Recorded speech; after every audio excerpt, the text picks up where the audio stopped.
Hey Shiny Crafty People, it's Tim Totten here and welcome back to the channel. Today I'm going to take the leftover pieces of a pre-made quilt that I bought from Walmart some years ago, and I'm going to cut it special up so that we can make a really fun pillow design. Now here's the great part, this pillow is actually reversible. It can go to just this plain teal color on the inside, and the reason it can do that is because of the special way that I bound the edge at the sides. It's not traditional binding. I will tell you it's actually something I thought of in the middle of the night, and it would work better if I had used a bias fabric. So if I had cut the fabric on the bias, I'm going to encourage you to do that, even though I did not in this video that I'm going to show you when I made this. So I would suggest that you cut the fabric on the bias. Either way, look at this really great pillow. I'm still using the remnants of a $30 quilt from Walmart to make this amazing pillow cover. You too can do it and make a whole matching set of decor. So if you want to come down to the cutting table, I will show you what it took to get this thing started. So for this project, I'm going to need my pillow form. Now I'm using a rather thin pillow form from IKEA, and even though it says it's a 20 by 20 pillow form on this, somewhere on here, it really isn't. If I measure it, you'll notice that it's maybe 18 really, and if I were to compress it, it would be a little less than that. So what I'm going to do is cut some pieces of this pre-made quilt. And to do that, what we'll do is we'll get pieces of the pre-made quilt. I'll use something to cut with. I need a rotary cutter in there, and I'm going to use some fabric for my binding strip, but I'm going to bind it in that super special way I told you about. So what we'll do here is I'm going to cut an 18.5 by 18.5 square out of my pre-made quilt, and I decided to center one of those pretty pieces of design on the inside. So that's centered in my 18.5 by 18.5 piece. And then I need to find a couple of pieces to go to be the envelope style closure on the back. And I'm going to take advantage of the fact that this already has binding on one end. So what I will do is, I think I'm going to fold it right here along this design. Fold it right there, and I can match up the other designs as it goes together. That's good. Now, will that work? Oh, it's not quite enough. Well, let me do it some more. Let me actually fold this even further in half. So I'll get these designs. I'll line these designs up over on the other end. Because I want to be able to cut two of them out at the same time. All right, I've lined up the bottom edge too. And now what I need to do is put this more than halfway across the center. Let me see if I can figure out where the centers of these are. I just want to try to make it line up. So the centers of those are kind of a similar amount on either side. Perfect. All right. Now, I don't want to go more than halfway across the middle, so I'm going to cut it at this size so they just double over.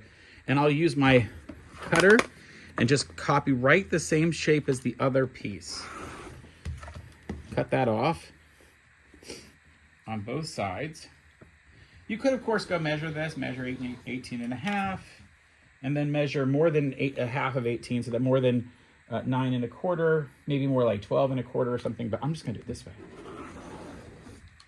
So what this has given me is the top piece, and then two pieces that will go like this over top of one another to make the back.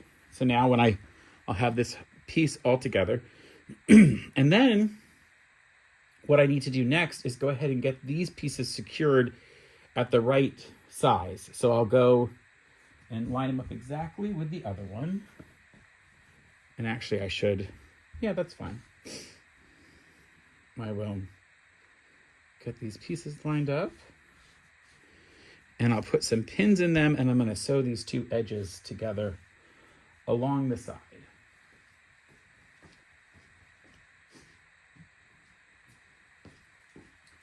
I'm doing that because eventually I'll need these to be the exact same size together.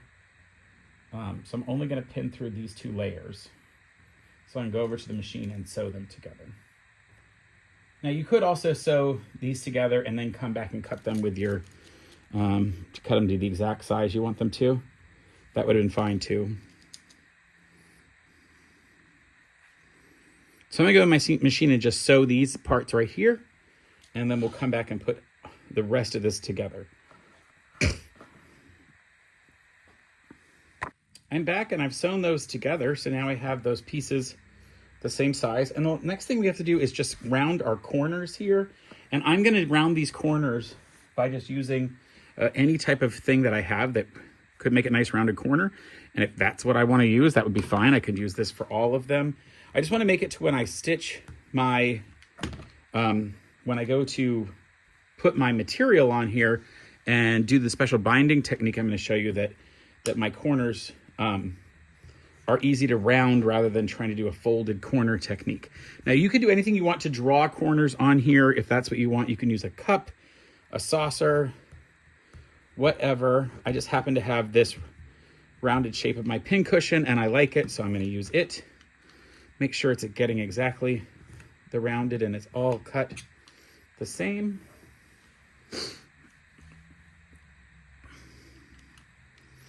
And then the last thing I'm going to do is go ahead and find the center of each of the 4 sides. So I will fold this in half and find the center here. And the reason I'm going to do that is I want to make sure that when I go to sew these back together, that I line up my binding in the same place. Because the technique I'm going to use is very different than normal. I'm going to be, in fact, not having to fold over and bind this like you would do a normal piece. So I want to make sure it works right. So this will help us line them all back up. So we do those, and then we'll fold over and do the same thing on this side. Well, in fact, I need to have these back to back like this. So I want to make sure those actually line up with each other. And they do. All of our circles are still the same. I gotta line these up. Those are at the same point. I'll do the same thing here. All right, once we've done that part, our next step is going to be to cut our binding pieces. Now, I'm going to cut my binding piece at, I need to cut it 4 times what seam allowance I'm going to use. Does that make sense? So if I use a 1/4 inch seam allowance, I would cut the binding strip at 1 inch. 4 times 1/4 would be 1 inch. So 4/4 is 1 inch. But that's pretty small on here, and I'm worried about people trying to do that. I think I will do that, but if you wanted to cut these at 2-inch strips, you could then use a 1/2 inch binding. It just means that you're going to have a 1/2 inch of the fabric color showing over. You have to decide if you like that look. And in fact here, you know what? I'm going to do that. You could do a 1/4 inch. I just think it's too close. I'm going to do 1/2 inch times 4 would be 2-inch strips. So let's cut some 2-inch strips of this fabric. And they need to be long enough strips to go all the way around. So if I look at this material, would this be enough to go all the way around? It's only going to go around about a 1/2 time. So I need to cut 2 strips of this. So I'm going to go ahead. It's already been cut straight along the edge, but you'll just figure out how to cut it yourself straight along the edge. This is a very starchy type fabric that we actually use. Excuse me. So I'm going to cut it at 4 inches and then cut that in 2-inch strips in half. Does that make sense? If I can get my line up properly. And then cut that in a 2-inch strip.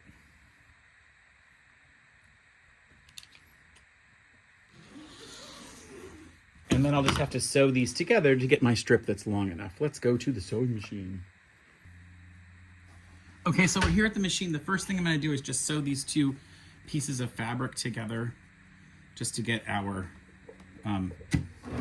binding figured out. It's only really being very loosely called binding. It's really not.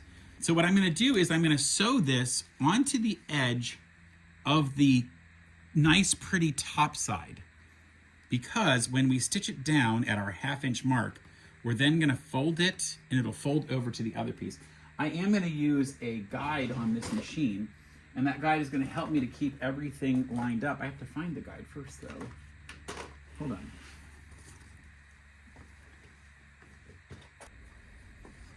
I finally located a guide.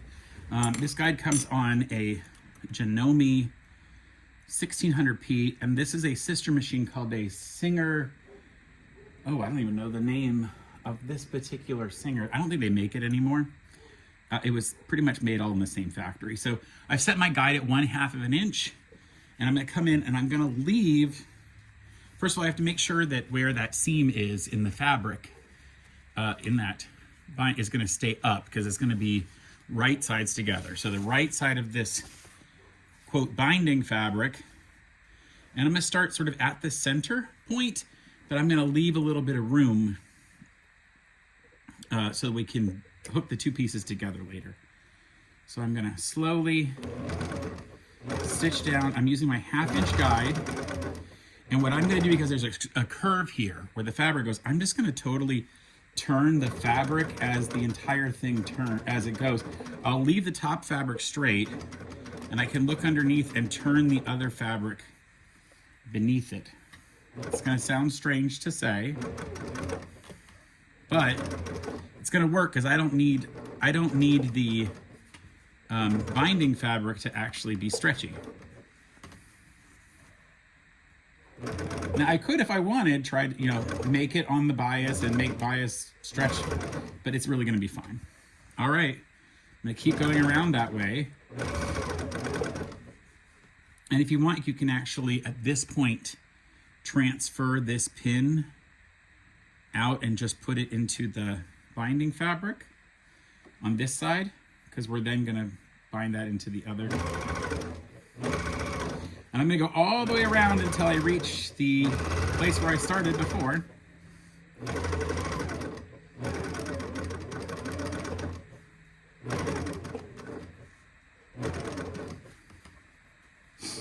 I've got 4 corners to do, obviously, so those are the parts where you require a little bit of massaging and love. It's going to be fine. All the way around. And again, I'm going to stop here and transfer that pin to that fabric. I'm not pinning the two fabrics together because I'm going to need to stitch this onto the other one. Now, if you really cared about how this looked, you could do your seam where the two come together right there in the center of this other side as well. I'm not worried about it. In fact, it's going to go on the curve here, and I'm not at all bothered.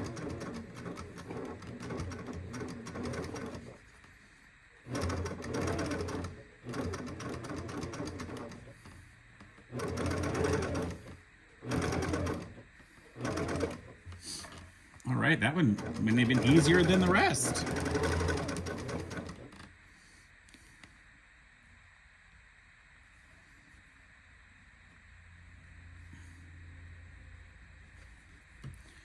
Whew. Now, of course, if you want to do this easier, just get some bias binding. Do it. You could bind it like a regular thing. I just like this technique, and I wanted to show you how it works. And you may decide this technique's just too hard. You might go, Tim, that's a lot of work for kind of a weird technique. And I will tell you something, it is a weird technique. I've been wanting to do it, though, for so long because I thought it up and thought, well, man, that would really work. But turns out, not for a quilt, really, because you need to be putting 2 quilted pieces together to make that work. All right, so now I've got, it's where it's going to cross over, and I'm going to take a pair of scissors and cut at about 1/2 inch, because I'm going to use about 1/2 inch, because I'm then going to put a 1/4 inch seam in this. All right, so I cut that off. I'm going to stop this, take it out, and put in a 1/4 inch seam along that edge. I start at a 1/4 inch, even though it might need to be a little bit thicker. That's why I cut a full 1/2 inch, because if it needs to be a little bit of seam let out, I want to make sure I have some, or if I need to do a thicker seam, I can just do that. It's not hard. To add a seam, it's really hard to create more fabric. So then when I lay it flat, bam, it's just going to lay completely flat there. You can press this, oh, I just knocked you over. You can press this, you can press this seam open if you want, but I'm not worried about it. Transfer that pin back out like I did on the other one. Aha, there we go. Now, the next step is a little harder to do, but I'm going to try to show you a different angle so you'll see how it works. So now we take this one we've done, we'll put our other one that has been put together and held together. I'll actually add another pin or two. If I had one, I would add another. I have one right here. I'm going to put a pin in the center of this to hold it together. I just don't want it to go anywhere. Oh, all those pieces.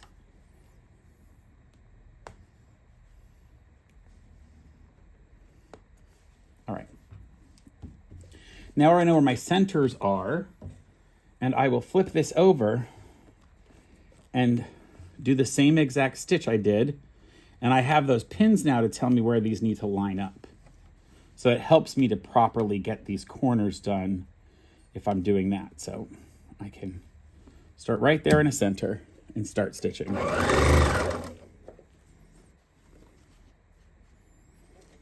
And if I need to, I can ease in a little bit as I'm going around the corners and elsewhere.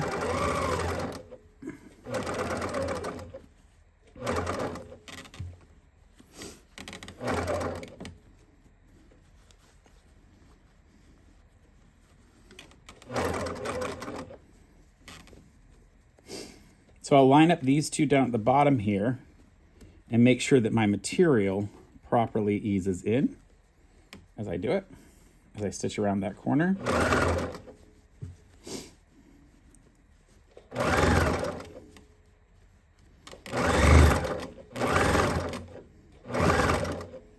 Take that pin out of there, and this one. And if you want, you can go ahead and get all of your sides lined up. Like how you get this done mostly to the corner. Go most of the corner back up and get rid of that, and then come back over to the side here, line up these two, and leave the corners for last so that I properly ease everything in. Let me show you how you would do that if you were going to do it. So I'll just do the straightaways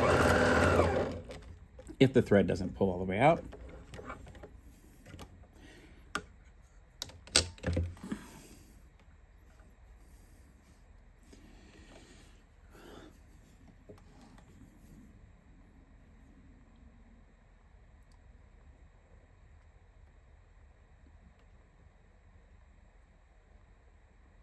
You know, I had to get glasses a couple years ago because I couldn't see this part. And that's when I knew.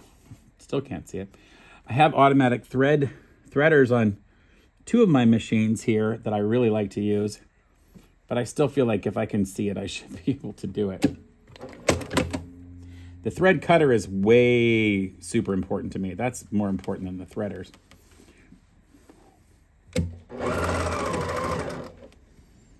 All right. Take my pins out. This has that seam, so I'm going to make sure it's pushed down.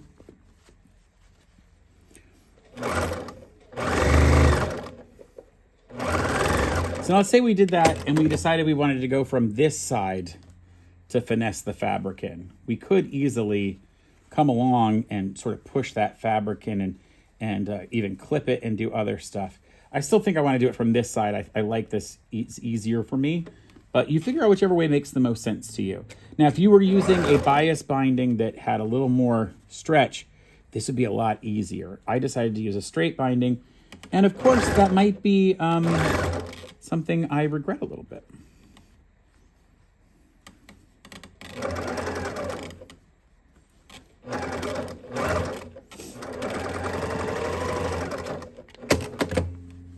All right, let's keep going. We only have a little bit more to do.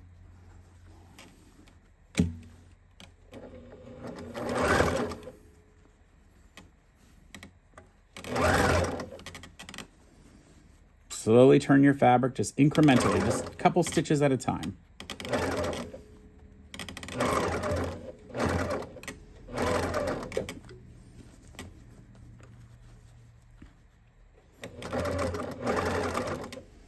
I also recognize that I might be overly ambitious with this idea, but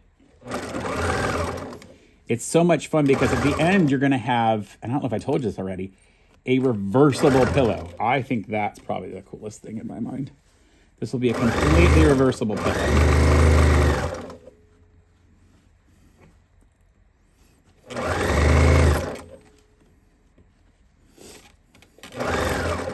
I know some people might want to pin this or clip it actually to turn the corners, and I don't think that would be a terrible idea if you want to spend your time. I'm way too impatient, as you might have already guessed by watching my channel at times. And that's where we finish. Right back over. I'll pull out any pins. Now here's the best part that I haven't showed you yet. When these two pieces come together, look, the seam literally is going to cover itself when we flip it inside out. All of that will be caught inside because these parts are going to flow in. So we need to turn it inside out and do that. And that'll even happen here at the corners as we turn the corners. So I'm going to take my last pin out of the middle. Oh, it's on the inside. I can't see it. Let me find it in there without sticking myself.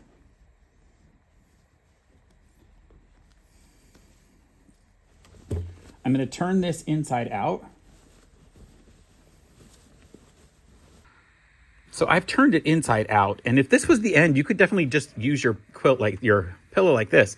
But I want this to be reversible, and I want that seam on the inside. I want this seam right here to be all closed up. And to do that, we have to fold the edges, which means we basically have to fold to flatten this out and stitch it down all the way around. Now, you could certainly go to the iron right now, and I'll probably go do that. So let's go over the iron and we'll get this properly laid out. So we're here at the iron. I'm just going to lay this flat. I'm going to let the fabric on the inside push itself out to where it flattens all the way around. And you can feel it doing it for you. It'll automatically do it for you because this piece and this piece are separated by this thin piece, and they want to push in to the center of that. So I'm just going to go ahead and let all of those pieces do that, and I'll just press those seams. Now, the rounded edges are going to be where it's a little bit different. And again, had I used a, I cut the fabric on the bias, it'd work a little better. Frankly, I didn't think that through enough. I do have my iron just a little too hot. This is one thing to remember. These are quilts that I bought from Walmart. This one particularly. And it's a synthetic quilt, like it's polyester through and through. So when you're ironing it, just be aware you can't overdo it because it will melt.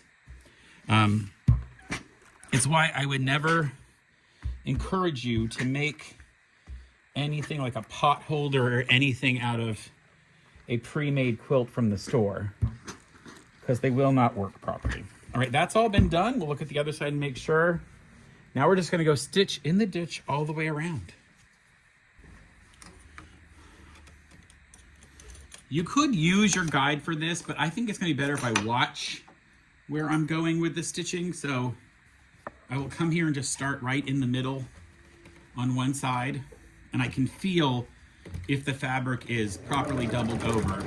And if I really want to, I can look through the other side to make sure it's not going too far over the other fabric. This is the nice front side. This is the back side. So I'm not too worried about it. People aren't really going to look at that other side of this pillow.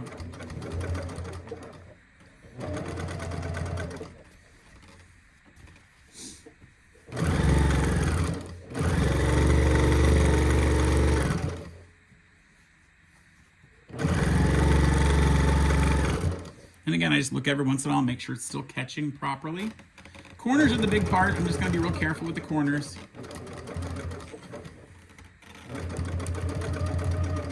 It's funny, I have to make sure this part doesn't hit the tripod leg, so that's why I keep folding it. You'd be able to just leave yours out flat. And I broke a thread again. I don't know what's going on with this thread. We've started using a different thread in our workshop. And I think for most projects we do, it works fine. For some reason, this project, it's wanting to pull. Maybe because I'm going through so many layers of fabric, that could be the problem.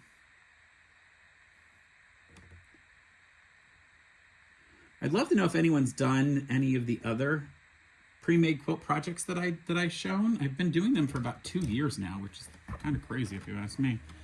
And I'd love to know if you've actually tackled any of the others.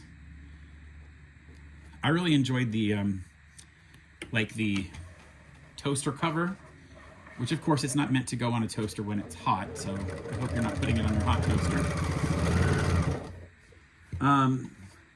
Also, the latest really simplified version of a placemat for, like, oh, that was such a good one. If you haven't seen that one, I'm going to put that in the description above, or not in the description. It's going to pop down from above, and you can take a look at that. That one's really cool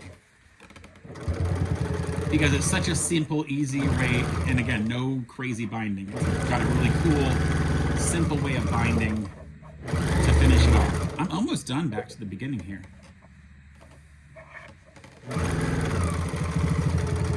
I'm pushing you out of the way as I do it, but we're almost done.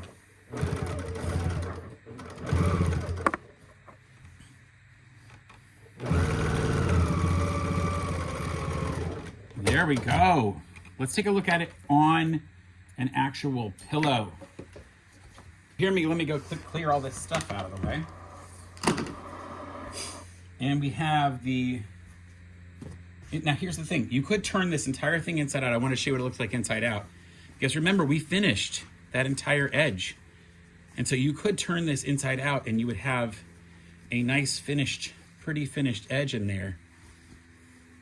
So you could do that, but we're not going to. I want to see this nice, pretty outside. Let's put our pillow in there.